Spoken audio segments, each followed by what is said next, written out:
مولانا العظیم وبلغنا رسوله النبی الکریم ونحن على ذلك لمن الشاہدین والشاکرین والحمد للہ رب العالمین۔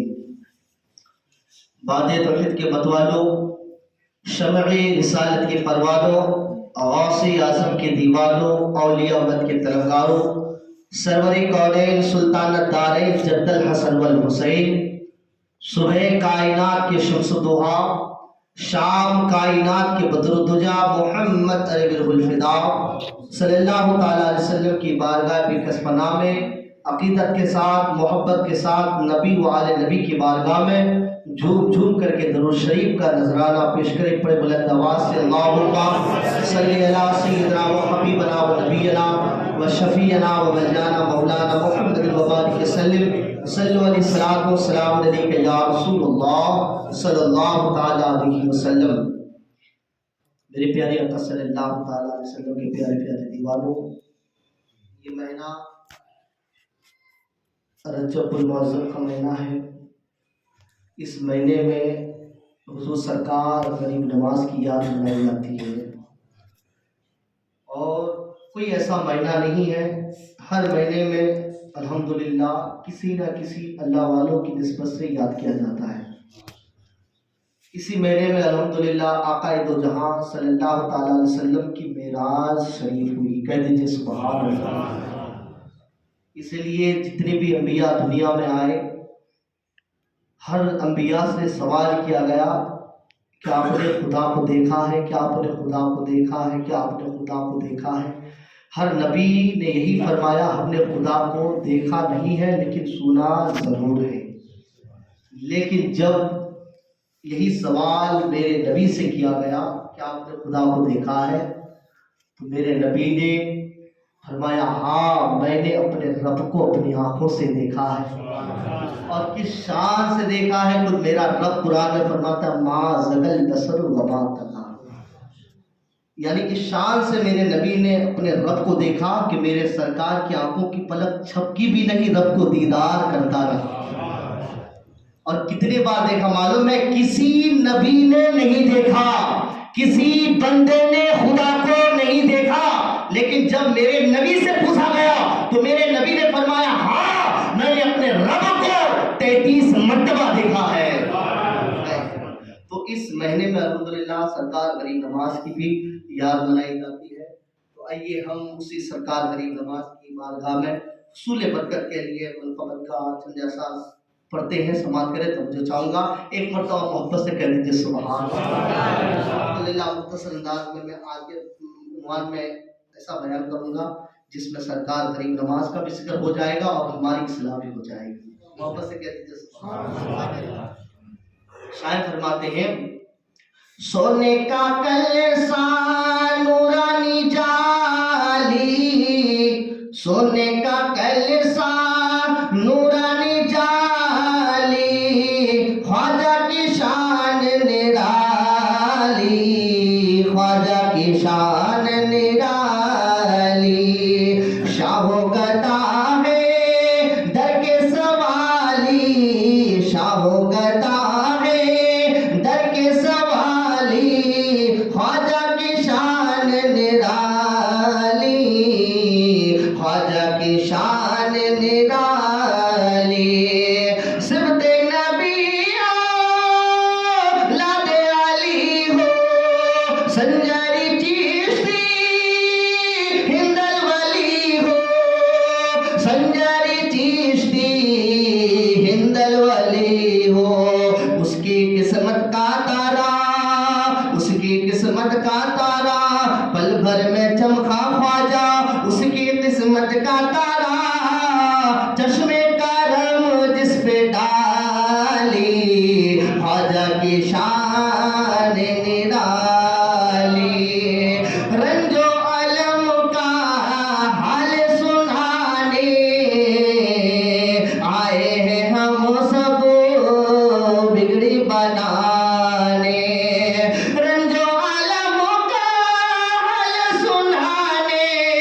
آئے ہیں ہم سب بگڑی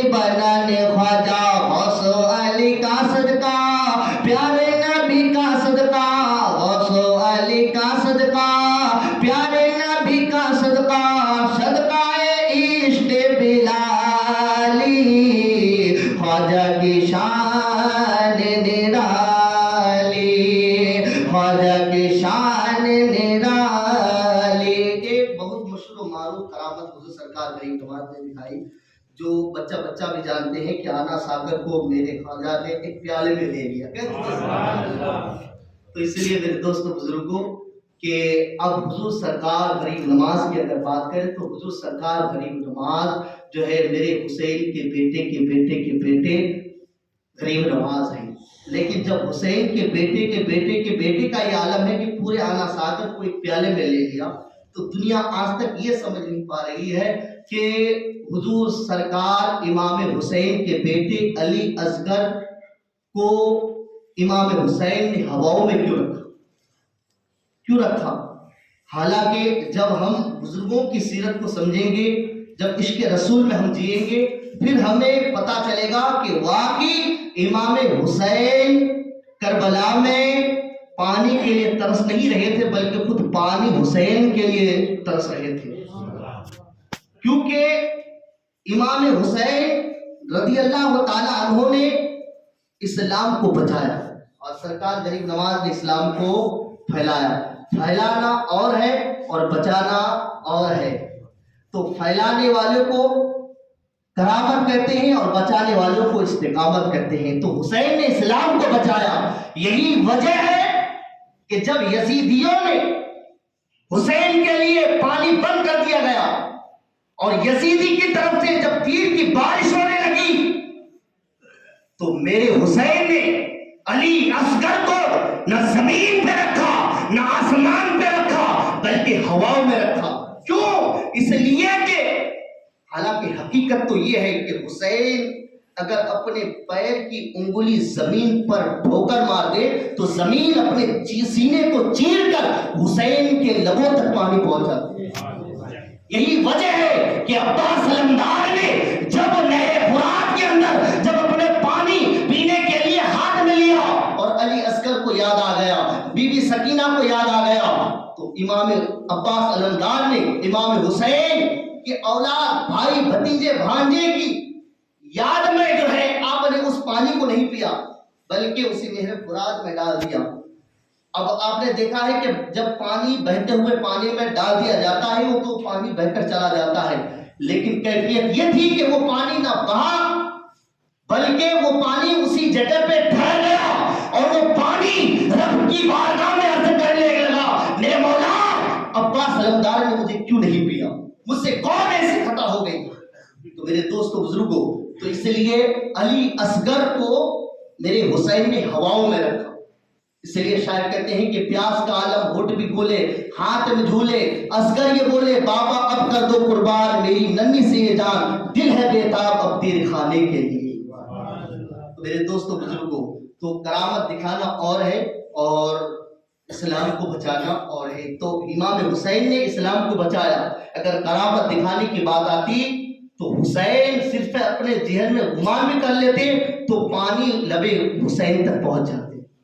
تو اس لیے شاعر فرماتے ہیں ایک پیالے میں ساگر کا آنا جادوگروں کو کلمہ پڑھانا. ایک پیالے میں ساگر کو آنا جادوگروں کو کلمہ پڑھانا. سارا زمانہ خواجہ تیرا دیوانہ، سارا زمانہ خواجہ تیرا دیوانہ، شان ہے تیری نرالی خواجہ کی شان نرالی.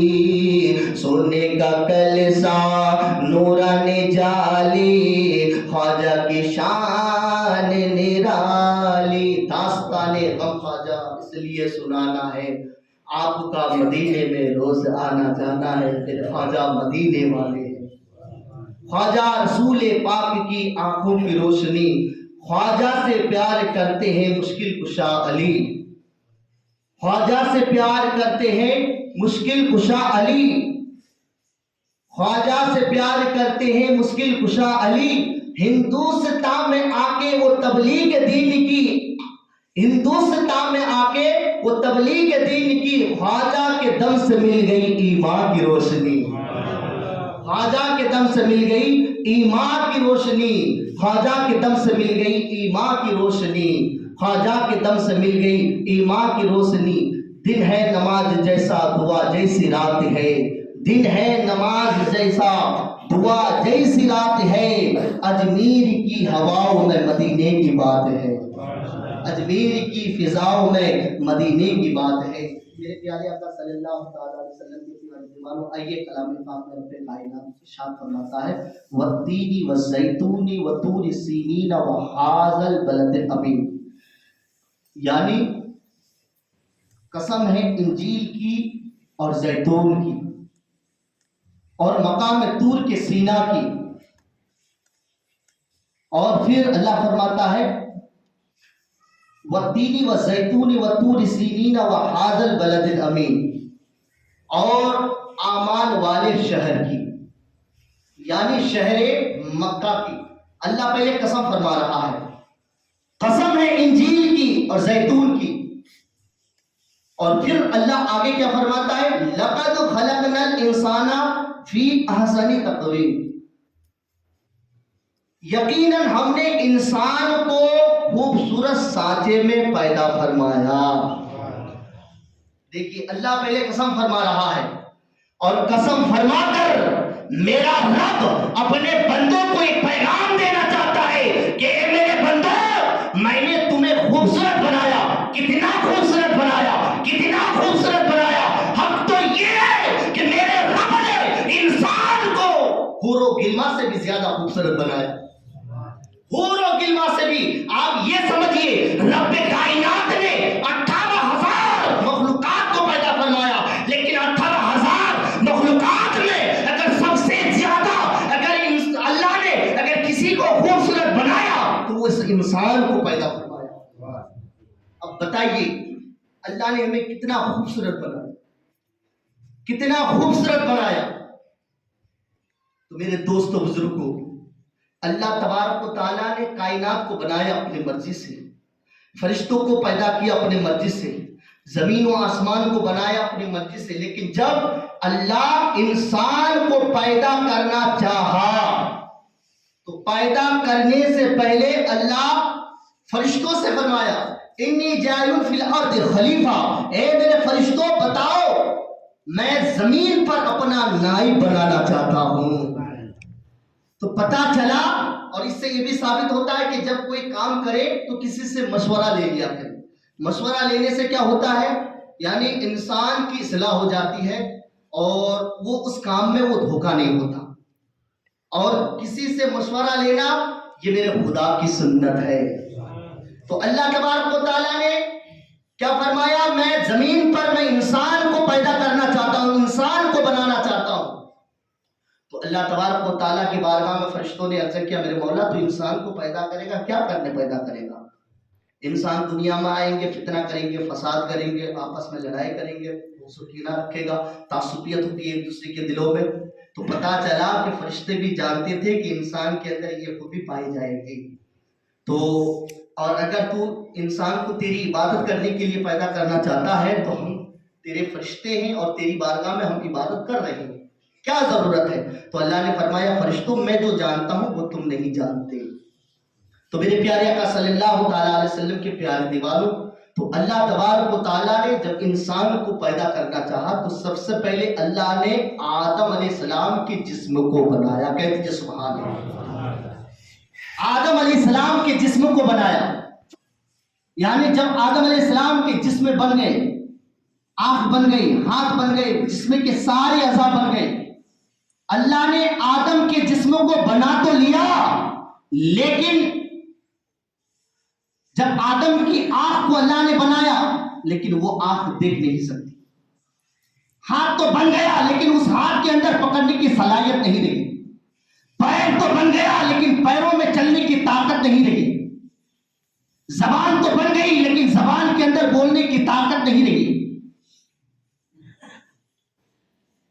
لیکن وہ آنکھ دیکھ نہیں سکتا، وہ زبان بول نہیں سکتا، وہ ہاتھ پکڑ نہیں سکتا، وہ پیر چل نہیں سکتا، لیکن الحمدللہ جب اسی آدم علیہ السلام کے جسم میں نور محمدی کے ساتھ وہ روح ڈالا.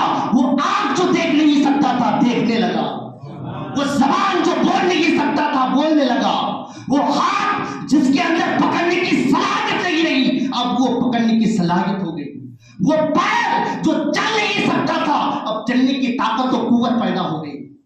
تو پتا چلا کہ جسم کی طاقت اگر ہے تو وہ روح ہے. اب دیکھیے انسان کب مرتا ہے؟ جب اس کے جسم سے روح نکال لی جاتی ہے. سوچنے والی بات ہے, انسان کے جسم سے روح نکال لیا جائے انسان مردہ ہو جاتا ہے. وہ جسم نہیں رہتا, وہ مردہ ہو جاتا ہے. اس کے اندر وہ طاقت نہیں ہوتی. وہ آنکھ جب انسان کے جسم میں روح ہوتی ہے تو وہ آنکھ دیکھ سکتی ہے, زبان بولتے ہیں, اور سارے اعضاء جو ہے اس کے اندر طاقت و قوت ہوتی ہے. لیکن جو ہی جسم سے روح کو نکال لی جاتی ہے وہ جسم مردہ ہو جاتا ہے. تو پتا چلا کہ جسم کی طاقت کیا ہے؟ روح ہے. جسم کی طاقت کیا ہے؟ روح ہے. اچھا, اللہ نے ہمارے جسم کے اندر دو چیز بنایا, ایک روح اور ایک جسم. جسم کی بھی اللہ نے خوراک عطا فرمایا اور روح کی بھی خوراک عطا فرمایا. جسم کی خوراک کیا ہے؟ جسم کی خوراک یہ دنیا کی ساری نعمتیں جو ہم صبح شام کھاتے ہیں, روٹی ہے, چاول ہے, دنیا بھر کی نعمتیں ہم جو کھاتے ہیں یہ جسم کی خوراک ہے. انسان جب دنیا کی نعمتیں کھاتا ہے تو اس کا جسم تندرست ہوتا ہے.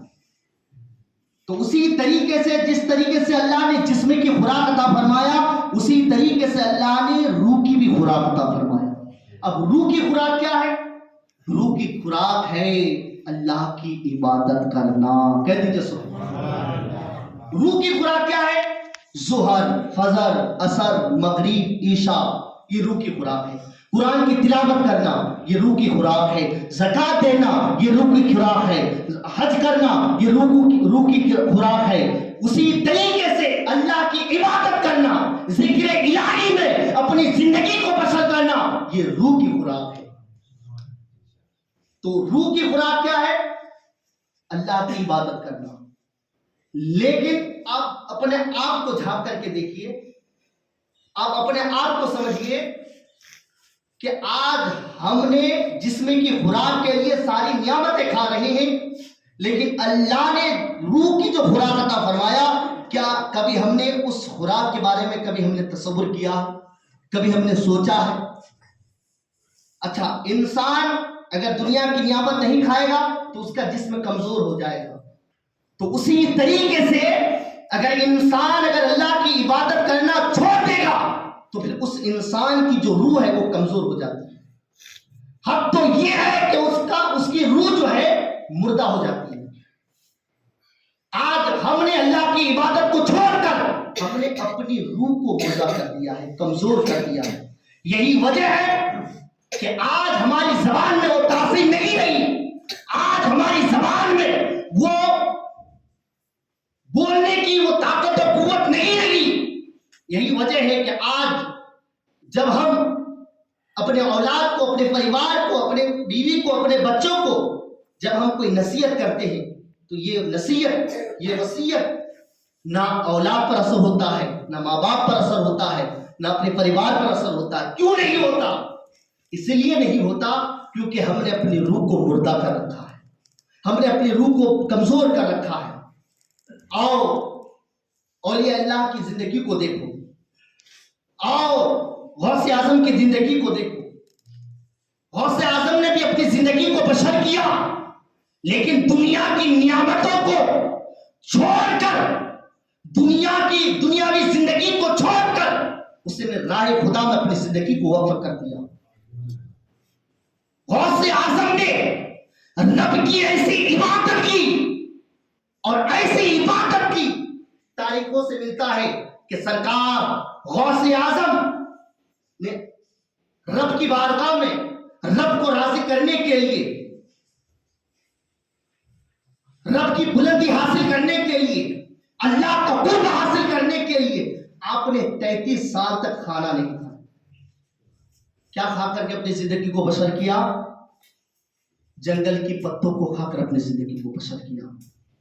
33 سال تک اور 40 سال تک عشاء کی وجہ سے فجر کی نماز پڑھی اور 11 سال تک آپ مسلسل روزہ رکھے اور 15 سال تک آپ قرآن کی ایسی تلاوت کرتے تھے کہ آپ ایک ٹانگ پر کھڑے ہو کر پورے قرآن کریم کی تلاوت کیا کرتے تھے، ہزاروں رکعت نماز نفل نماز ادا کیا کرتے تھے۔ یہی وجہ ہے کہ آپ نے رب کی عبادت کر کے اپنی روح کو تر و تازہ رکھا۔ آج ہم نے صرف اپنے جسم کو تر و تازہ رکھنے کی کوشش کی، ہم اپنے روح کے بارے میں کبھی تصور نہیں کی کہ اللہ نے روح کی جو خوراک عطا فرمایا ہے تو اس کے لیے ہمیں کیا کرنا ہے، کبھی ہم نے اس کی تصور نہیں کی۔ لیکن الحمدللہ سرکار غوث اعظم نے اللہ کی عبادت کر کے اپنی روح کو تر و تازہ رکھا۔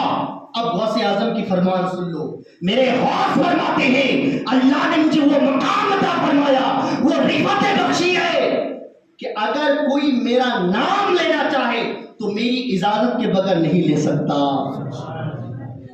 اگر کوئی میرا نام لینا چاہے تو ان کی زبان پر میرا نام اس وقت نہیں آتا جب تک میں نہ چاہوں۔ آخر کیوں؟ اس لیے کہ آپ نے اپنی روح کو تر و تازہ رکھا۔ اسی طریقے پر آئیے حضور سرکار غریب نواز کی زندگی کو دیکھیں۔ آپ نے 90 لاکھ سے زیادہ غیر مسلموں کو کلمہ پڑھا کر مذہب اسلام میں داخل کیا۔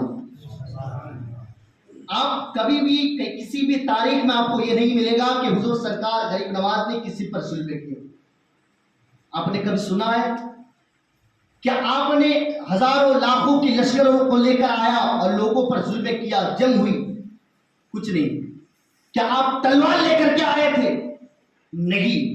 پھر آخر آپ نے 90 لاکھ سے زیادہ غیر مسلموں کو کلمہ پڑھا کر اسلام میں کیوں داخل کیا؟ اس لیے کیا کیونکہ آپ نے اللہ کی عبادت کر کے اپنی روح کو تر و تازہ رکھا۔ یہی وجہ ہے کہ جب سرکار غریب نواز بولتے تھے تو دنیا یہی سمجھتی کہ یہ زبان کبھی جھوٹ نہیں بول سکتا۔ جب سرکار غریب نواز کسی یتیم کے سر پر ہاتھ رکھ دیتے تو دنیا یہ سمجھتی کہ یہ ہاتھ کبھی کسی کو تکلیف نہیں دے سکتا۔ یہی وجہ ہے کہ آپ کے کردار سے، آپ کے اخلاق سے، آپ کے کارنامے سے لوگ آپ کے کردار کو دیکھ کر، آپ کی باتوں کو سن کر جو ہے مذہب اسلام میں داخل مذہب اسلام میں کلمہ پڑھ کر لوگ کلمہ پڑھ کر مسلمان ہو جایا کرتے تھے۔ اگر ہم بھی اپنی روح کو تر و تازہ رکھیں گے تو انشاءاللہ ہماری زبان میں بھی اللہ وہ تاثیر عطا فرمائے گا۔ جب ہم کسی قوم کے سامنے مذہب اسلام کی بات کریں گے تو دنیا اسے حق مانتے ہوئے نظر آئے گی۔ آج لوگ ہماری باتوں کو کیوں نہیں سنتے؟ اس لیے نہیں سنتے کیونکہ ہم نے اپنی روح کو کمزور کر رکھا ہے۔ میرے دوستوں بزرگوں، ہم بھی کسی نہ کسی ولی سے، کسی نہ کسی بزرگ سے، کسی نہ کسی عالم دین سے یا کسی نہ کسی سادات کرام سے ہم مرید بنے، لیکن ہمیں وہ مقام کیوں نہیں ملتا؟ لیکن سرکار غریب نواز نے جب خواجہ عثمان ہارونی کی بارگاہ میں جب حاضر دیے اور کہا کہ بیٹا میں آپ کو جس مقام تک پہنچانا چاہتا ہوں تھوڑی محنت و مشقت کی ضرورت پڑے گی، ذکر الہی میں آپ کو اپنی زندگی کو بسر کرنی پڑے گی، تو خواجہ عثمان ہارونی رضی اللہ تعالیٰ عنہ کی نصیحت پر آپ عمل کرتے ہوئے ذکر الہی میں مشغول ہو گئے، اور ایسے مشغول ہو گئے کہ کچھ ہی لمحے میں آپ کو وہ مقام مل گیا کہ جب خواجہ عثمان ہارونی نے غریب نواز کو بلایا، کہا کہ بیٹا بتا، میں نے جو آپ کو جو ذکر الہی کرنے کے لیے تسبیح و تحلیل پڑھنے کے لیے کہا تھا، آپ کو اس سے کیا مقام ملا؟ اللہ اکبر۔ تو سرکار غریب نواز نے کیا فرمایا؟ کہا کہ حضور آپ کی نظر کرم سے، آپ کی عنایت سے، آپ کی دعاؤں کی برکت سے میں نے جو ذکر الہی میں اپنی زندگی کو بشر کی، اس کی برکت سے میں ابھی ساتوں زمین سے لے کر ساتوں آسمان کی حقیقتوں کو دیکھتا ہوں۔ اللہ کہا کہ بیٹا ہم آپ کو جس مقام تک پہنچانا چاہتے ہیں اور بھی محنت کی ضرورت ہے، جاؤ اور عبادت کرو۔ پھر عبادت میں لگ گئے، دوسری بار بلایا، کہا کہ بیٹا اب بتاؤ کیا کیا دیکھ رہے ہو؟ تو سرکار غریب نواز نے فرمایا حضور آپ کی دعاؤں کی برکت سے میں تحت الثری سے لے کر عرش اولی تک دیکھ رہا ہوں۔ مطلب کیا؟ اللہ والوں کی دیکھنے کی کیفیت کیا ہے؟ اللہ والوں کی دیکھنے کی کیفیت یہ ہے کہ دیوار کے اندر کیا ہے، زمین کے اندر کیا ہے، چاند اور ستاروں کے اندر کیا ہے، وہ سب کچھ جانتے ہیں۔ دیکھنے کا مطلب یہ ہے کہ آسمانوں میں کیا ہو رہا ہے، ہم آسمان کو دیکھ رہے ہیں لیکن ہمیں کچھ نظر نہیں آتا، صرف آسمان نظر آتا۔ لیکن جب اللہ والے دیکھتے ہیں تو اس کی دیکھنے کی کیفیت کیا ہوتی ہے کہ آسمانوں میں کیا ہو رہا ہے، زمینوں کے اندر کیا ہو رہا ہے، سب کچھ وہ بے حجاب دیکھتے ہیں۔ اسی طریقے سے پھر کہا کہ بیٹا اور عبادت کرو، تو جب تیسری مرتبہ پھر عبادت میں مشغول ہو گئے تو تیسری مرتبہ پھر بلاوا ہوا، کہا کہ بیٹا اب بتا اب کیا کیا دیکھ رہے ہو۔ پھر حضور سرکار غریب نواز نے شیخ کامل کی بتائی ہوئی نصیحت پر جب عمل کیے تو کہا کہ حضور آپ کی دعاؤں کی برکت سے ابھی میں جو ہے ان انوار حجابات کے انوار تجلیات کو دیکھتا ہوں۔ مطلب کیا؟ یعنی خواجہ عثمان ہارونی کی بارگاہ میں جو ہے حضور سرکار غریب نواز اپنے پیر و مرشد سے کہا کہ حضور آپ کی نظر کرم سے میں ابھی اللہ تعالیٰ کی حقیقتوں کو دیکھتا ہوں۔ یہ مقام کیوں ملا؟ اس لیے ملا کیونکہ آپ نے اللہ کی عبادت میں اپنی زندگی کو بشر کیا۔ یہیں تک محدود نہیں بلکہ آخر میں خواجہ عثمان ہارونی رضی اللہ تعالیٰ عنہ، یہ خواجہ عثمان ہارونی یہ کون ہے؟ سرکار غریب نواز کے پیر و مرشد ہے۔ کہہ دیجیے سبحان اللہ، پیر و مرشد ہے۔ تو آپ نے جو ہے دونوں انگلیوں کو ایسے اشارہ کیا، کہا کہ بیٹا بتا ان دونوں انگلی کے بیچ میں آپ کیا کیا دیکھ رہے ہو؟ سرکار غریب نواز رضی اللہ تعالیٰ عنہ اپنے پیر و مرشد کی بارگاہ میں عرض کرنے لگے کہ حضور میں آپ کی دعاؤں کی برکت سے، آپ کی نظر کرم سے ان دونوں انگلیوں کے بیچ میں 18,000 مخلوقات کو دیکھ رہا ہوں، 18,000 مخلوقات کو دیکھ رہا ہوں۔ میرے دوستو بزرگوں، آپ جب مومن بن کر جیو گے تو کبھی مرو گے نہیں۔ جو انسان عاشق رسول ہوتا ہے، حضور کی محبت میں جیتا ہے، وہ کبھی مرتا نہیں ہے، چاہے زمین کے اوپر ہو چاہے زمین کے نیچے ہو۔ خود میرے آقا نے فرمایا کہ اے لوگو جب تم قبرستان میں جایا کرو تو اہل قبر والوں کو سلام کیا کرو، کیونکہ جب تم اہل قبر والوں کو سلام کرتے ہو تو وہ تمہارے سلام کا جواب دیا کرتے ہیں۔ اور سلام کا جواب کون دیتا ہے؟ جو زندہ ہوتے ہیں۔ میرے آقا نے یہاں تک فرمایا کہ جب کوئی بندہ کسی قبرستان میں جاتا ہے اور قبرستان میں چلتا ہے تو چلنے کی جو آہٹ کی آوازیں آتی ہے اس آواز کو بھی اہل قبر والے اپنے کانوں سے سنا کرتے ہیں۔ اور یہیں تک محدود نہیں بلکہ آنے والا قبرستان میں کون آیا، رشتہ داری میں یعنی رشتہ دار میں کیا لگتے ہیں، بھائی لگتے ہیں، بھتیجا لگتے ہیں یا پھر باپ لگتے ہیں یا بیٹا لگتے ہیں، وہ بھی پہچانتے ہیں کہ یہ آنے والا ہمارے فلاں رشتہ دار آئے ہیں۔ اور ہم جب کسی قبرستان میں کسی قبر کے سامنے ہم قرآن کی تلاوتیں کرتے ہیں، اس تلاوتوں کو بھی اہل قبر والے سنتے ہیں۔ تو مومن جو ہوتا ہے وہ کبھی مرتا نہیں ہے۔ تو میرے پیارے آقا صلی اللہ تعالیٰ علیہ وسلم کے پیارے دیوانوں، آج ہم دنیاوی زندگی کو گزار رہے ہیں۔ آج کبھی ہم نے اس بات کو احساس نہیں کیا کہ ہم کو مرنا ہے۔ آج اللہ نے ہم جیسے گنہگاروں کے لیے قرآن کریم کو نازل عطا فرمایا۔ اگر ہم قرآن کو سمجھ لیں، اگر ہم قرآن کو پڑھ لیں تو پھر ہمیں کسی کی چوکھٹ پر جھکنے کی ضرورت نہیں پڑے گی، نوبت نہیں آئے گی۔ آج ہم علم دین سے محروم ہو چکے ہیں، اسی لیے جب ہم نے قرآن کو نہیں سمجھ سکا، یہی وجہ ہے کہ ہم آج نہ کسی بزرگوں کی نقش قدم پر چل پا رہے ہیں، نہ حضور صلی اللہ تعالیٰ علیہ وسلم کی سنت پر صحیح طریقے سے عمل کر پا رہے ہیں۔ کیوں؟ اس لیے کہ ہم نے قرآن کو نہیں پڑھا ہے، اگر پڑھا ہے تو اسے سمجھا نہیں ہے۔ سمجھنے کی ضرورت ہے، دین کو سمجھنے کی ضرورت ہے۔ بگڑنا علم کے خاطر مثال زیبا ہے، نہیں اس کے ہم پہچان سکتے کہ ہم اور خدا کیا ہے۔ مطلب کیا؟ جب تک ہم علم کو نہیں حاصل کریں گے پھر ہم اپنے آپ کو نہیں پہچان سکتے۔ ہم کیا ہے، خدا کیا ہے، نبی کیا ہے، اسلام کیا ہے۔ اسلام کو سمجھنے کے لیے, ہمیں اپنے آپ کو سمجھنے کے لیے, خدا کو سمجھنے کے لیے قرآن کو سمجھنا ضروری ہے. جب تک ہم قرآن کو نہیں سمجھیں گے پھر ہم خدا کو نہیں سمجھ سکتے.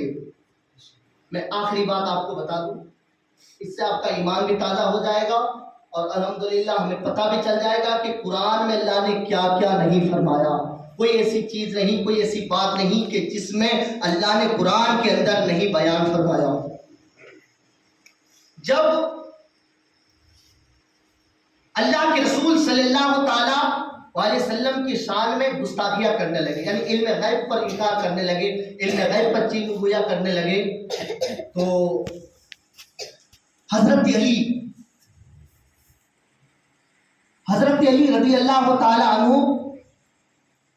کو غصہ آیا, جلال آیا. پھر آپ نے کیا کیا, مسجد نبوی کے منبر پر کھڑے ہو گئے, اور کھڑے ہونے کے بعد جو ہے آپ نے تمام مسجد نبوی میں بیٹھنے والے تمام لوگوں سے آپ نے فرمایا کہ اے لوگوں, میرے نبی کے علم غیب پر انکار کرنے والوں, میرے نبی کے علم غیب پر چومی گویا کرنے والوں, میں نبی نہیں ہوں, میں صحابی رسول ہوں, میں اپنے نبی کے غلاموں کے ایک ادنا غلام ہوں. اے لوگوں, میں نے قرآن کو پڑھا ہے, اسے سمجھا ہے, اور نبی نے جو کہا اسے جانا ہے. میں علی ہوں. میرے نبی کے علم غیب پر انکار کرنے والوں, میرے نبی کے علم کا اندازہ کرنا تو بہت بڑی بات ہے. میں علی ہوں. میں تم سے وعدہ کرتا ہوں اور میں چیلنج کرتا ہوں کہ اللہ نے جب سے دنیا بنایا, جب سے دنیا بنی ہے, تب سے لے کر آج تک, اور آج سے لے کر صبح قیامت تک, اور صبح قیامت سے لے کر جہنم, دوزخ اور جنت تک, تم جو کچھ بھی مجھ سے پوچھنا چاہو, علی اس کا جواب دینے کے لیے تیار ہے. علی نے اتنا بڑا دعویٰ کیوں کیا تھا معلوم ہے؟ اس لیے دعویٰ کیا تھا کہ میں نے قرآن کو پڑھا ہے, اسے سمجھا ہے. بتاؤ جو سوال کرو گے, علی جواب دینے کے لیے تیار ہے. آخر اتنا بڑا دعویٰ کیوں کیا تھا؟ کیونکہ آپ نے قرآن کو پڑھا. کاش اگر ہم بھی قرآن کو پڑھتے, اسے صحیح معنوں میں سمجھتے, تو آج ہم بھی علی کی طرح جواب دیتے ہوئے نظر آتے. تو علی نے فرمایا پوچھو. دیکھیے, ہر انسان کے اندر جو علم ہوتا ہے, جو فن ہوتا ہے, سب کے الگ الگ فن ہوتا ہے. مثال کے طور پر میں مولانا ہوں, اگر مجھ سے کوئی مسئلہ اگر پوچھ لے تو ہو سکتا ہے کہ میں اس مسئلے کا جواب دے سکتا ہوں. لیکن اگر کوئی کینسر کا مریض ہو, اگر وہ مجھ سے اگر کہے کہ اس کینسر کا مریض ہے, اس کے لیے کون سی دوائی لگے گی, تو میں کہوں گا کہ بھائی میں ڈاکٹر نہیں ہوں, جو کینسر اور جو یہ مریض ہے, تو یہ کینسر کا مریض ہے, تو ان کو بہتر ہے کہ تم کسی ڈاکٹر کے پاس لے جاؤ. تو اسی طریقے سے اگر ہم کسی کے لیے کوئی سوال کرتے ہیں تو پہلے اس کی کیٹیگری کو دیکھی جاتی ہے. جیسا اس کے اندر علم ہوتا ہے, کیٹیگری ہوتا ہے, اسی حساب سے ہم اس سے سوال کرتے ہیں. لیکن مولا علی کی اگر بات کریں تو آپ کے لیے کوئی کیٹیگری نہیں ہے, عام اعلان ہے. آپ اس سے جو سوال کرو گے میں اس کا جواب دینے کے لیے تیار ہوں. تو مسجد نبوی میں ایک ایسا بندہ تھا, وہ کھڑے ہو گئے, کہا کہ علی آپ اتنا بڑا دعویٰ کر رہے ہو, جو سوال کیا جائے. تو کہا کہ ہاں, آپ جو سوال کرو گے میں بڑے اطمینان کے ساتھ میں آپ کو اس کا جواب دوں گا, آپ اس سے سوال کریں. تو علی سے کہا کہ کیا میں سوال کروں؟ کہا کیا کرو. پھر کہا کیا میں کروں, یعنی 3 مرتبہ ایک ہی لفظوں کو دہرایا. یعنی وہ یہ سمجھتا تھا کہ علی اس کا جواب نہیں دے پائیں گے. تو آخر میں حضرت علی نے کہا کہ اگر آپ کو یقین نہیں ہوتا تو میں لکھ کے دے دوں. تو پھر اتنے میں جو ہے وہ بندہ سوال کر گیا. سوال کیا کیا کہ علی بتا, دنیا کے اندر بہت ساری چرندے پرندے حیوان یعنی جانور ہیں. علی مجھے بتاؤ کہ کون ایسا جانور ہے جو بچہ پیدا کرتا ہے اور کون ایسا جانور ہے جو انڈا پیدا کرتا ہے. مسجد نبوی کے اندر مولا علی سے سوال کر گیا, بتاؤ کہ کون ایسا جانور ہے جو انڈا پیدا کرتا ہے, کون ایسا جانور ہے جو بچہ پیدا کرتا ہے. لیکن آج ہمارے اندر یہ سوال کا جواب نہیں رہا. کیوں نہیں رہا؟ کیونکہ ہم نے قرآن کو نہیں پڑھا. اللہ اکبر. علی نے کیا فرمایا؟ میں نے قرآن کو پڑھا، اسے سمجھا ہے. اور الحمدللہ جو ہی سوال کرنے والا جو ہی سوال کیا، اتنے میں ادھر سے سوال کرنا تھا، ادھر سے علی نے اس کا جواب دے دیا. کہہ دیجیے سبحان اللہ. جواب کیا دیا؟ جواب سن لو. مولا علی نے فرمایا کہ اے سوال کرنے والے، تم سوال کر رہے ہو کہ کون ایسا جانور ہے جو انڈا پیدا کرتا ہے، کون ایسا جانور ہے جو بچہ پیدا کرتا ہے. تو سن لے، جس جانور کا کام اندر ہوتا ہے وہ انڈا پیدا کرتا ہے، اور جس جانور کا کان باہر ہوتا ہے وہ بچہ پیدا کرتا ہے. کہہ دیجیے سبحان اللہ. علی نے فوراً جو ہے آپ نے جواب دے دیا. آپ دیکھیے پھر اسی طریقے سے سوال کرتے رہے، جواب دیتے رہے، سوال کرتے رہے، جواب دیتے رہے. اتنے میں اللہ نے جبریل سے فرمایا. کہہ دیجیے سبحان اللہ. آخری بات، جبریل سے فرمایا کہ اے جبریل جا، آج مسجد نبوی کے اندر چلا جا، اور مسجد نبوی میں جانے سے پہلے آپ اپنے شکل کو بدل لیں، اپنے لباس کو بدل لو. ایک عام آدمی کی شکل میں آپ مسجد نبوی میں جا کر علی سے سوال کرنا، اور سب سے پہلے علی سے کہنا کہ علی آج تو نے ایک بہت بڑا دعویٰ کر گیا ہے، بہت بڑا چیلنج کر گیا ہے. آپ اپنے لباس کو بدل لو، عام انسان کی شکل میں مسجد نبوی میں جاؤ، علی سے پوچھو کہ آج جبریل کہاں ہے اور کیا کر رہے ہیں. یہ کون فرما رہا ہے؟ اللہ. کس سے فرما رہا ہے؟ جبریل سے. اور جبریل کون سے شکل میں آیا؟ ایک عام آدمی کی شکل میں آیا، ایسے شکل میں آیا کہ کوئی پہچان نہ سکے.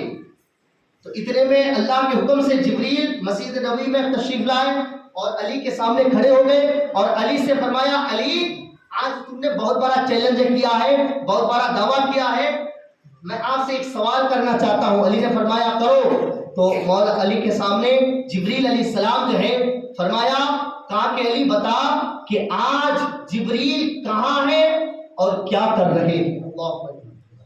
جبریل کہاں ہے اور کیا کر رہے ہیں؟ سوال کرنے والا کون ہے؟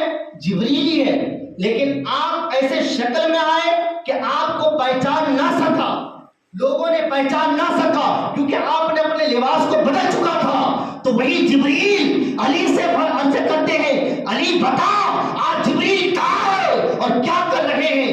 اللہ اکبر. مولا علی کو سننا تھا. آپ نے اپنے آسمان، اپنی نگاہوں کو آسمان کی طرف اٹھایا. علی کی زبان خاموش ہے. زمین کے نیچے کیا، علی کی زبان خاموش ہے. دائیں دیکھا، بائیں دیکھا، دکن پورا پچھم، علی چاروں طرف سے دیکھ لیا. مطلب کیا؟ مطلب یہ کہ علی نے جب آسمان کی طرف اپنا سر اٹھایا تو کیا کیا دیکھا معلوم ہے؟ ساتوں آسمانوں کو دیکھ لیا، فرشتوں کے کعبہ بیت المعمور کو دیکھ لیا، سدرۃ المنتہا کو دیکھ لیا، کعبہ کوثر کو دیکھ لیا، قوس و قزح کو دیکھ لیا، عرش اعظم کو دیکھ لیا، مکہ کو دیکھ لیا، نام مکہ تک علی نے دیکھ لیا. لیکن علی کو جبریل نہیں ملا. جب زمین کی طرف دیکھا تو تحت الثری تک دیکھ لیا، جبریل کو نہیں ملا. چاروں طرف سے دیکھا، مطلب کیا؟ پوری دنیا کو دیکھ لیا، کہیں بھی جبریل نہ ملے. تو جب جبریل علیہ السلام کو علی نے کہیں نہ پایا، اب مولا علی رضی اللہ تعالیٰ عنہ سوال کرنے والوں کی طرف مخاطب ہو کر کے آپ نے فرمایا اے سوال کرنے والے، اب مجھے ایسا لگتا ہے سوال کرنے والا ہی جبریل ہے. بتائیے جب میرے نبی کے غلاموں کے ادنا غلام مولا علی کا یہ مقام ہے، مولا علی کا یہ مقام ہے، تو میرے نبی کے علم کا کیا عالم ہوگا. اس لیے شاعر کہتے ہیں جب ان کے گدا بھر دیتے ہیں شاہان زمانے کی جھولی، محتاج کا جب یہ عالم ہے مختار کا عالم کیا ہوگا. جب حسن تھا ان کا جلوہ نما انوار کا عالم کیا ہوگا. ہر کوئی فدا ہے بندے کے دیدار کا عالم کیا ہوگا. اللہ رب العزت سے دعا ہے کہ ہم سب کو اللہ کی عبادت کرنے کی توفیق عطا فرمائے. ہم اپنے جسم کے لیے جس طریقے سے دنیا کی ساری نعمتیں کھاتے ہیں، اسی طریقے سے میرے مولا ہم سب کو اللہ کی عبادت کر کے ہم سب کی روح کو تر و تازہ ادا کرنے کی توفیق عطا فرمائے۔ السلام علیکم۔